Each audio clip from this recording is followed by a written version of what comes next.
We heard how victorious it has been for our first three departments. And of course, we're not going to miss the recent activities of our English department, starting with the preliminaries of the Resilient Spelling Bee. Okay, so everybody who won the preliminaries will then proceed to the semifinals, which is going to happen on December 6th, and the winners then will proceed to the finals. And for me, it is really exciting because I personally watched the finals last year, and it was a thrilling and fun competition. And speaking of the finals last year, let's have Carissa Buensuceso to share with us her experience as she was the first runner-up of last year's Resilient Spelling Bee. My experience in the spelling bee last school year was really fun and nice. At the same time, medyo nerve-wracking po, as it was my first time joining in that kind of contest. During the preliminary round of the spelling bee, I wasn't expecting to win or advance to the semifinals po, kasi ang dami po naming sumali nun. Nung nalaman ko naman po na makapagpa-participate po ako sa semifinals, kinabahan po ko nun kasi I know po na marami nang magagaling sa spelling. But, yeah, overall, it was memorable and worth trying po. And good luck din po sa participants this upcoming December 6. So that's Carissa Buensuceso. If you guys don't know, she's also our assistant editor-in-chief. Let's now proceed with Quick 2 game orientation and mini tournament. Let me give you context. Quick 2 game is a board game. It is like Scrabble but with a twist, since you have very limited time and number of tiles or the letters that you're going to use to form words, and it levels up since it has multiple rounds. Yeah, and this game also originated in the Philippines. Now, to explain how the Quick to Game family visited GRI and on how we discovered them, we'll hear from Mrs. Jessica Mangayan, head of English department. I never expected that this would blow up like it has, especially since students nowadays are into mobile games. I've even had several students approach me asking when they can play again or suggesting that we should play it in the classroom.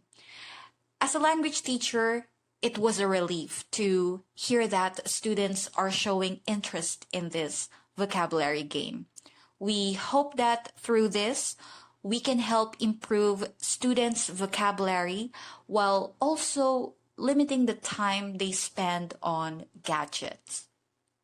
I can't help but think about when and where we can maximize this newly learned game, as every student is excited to play it.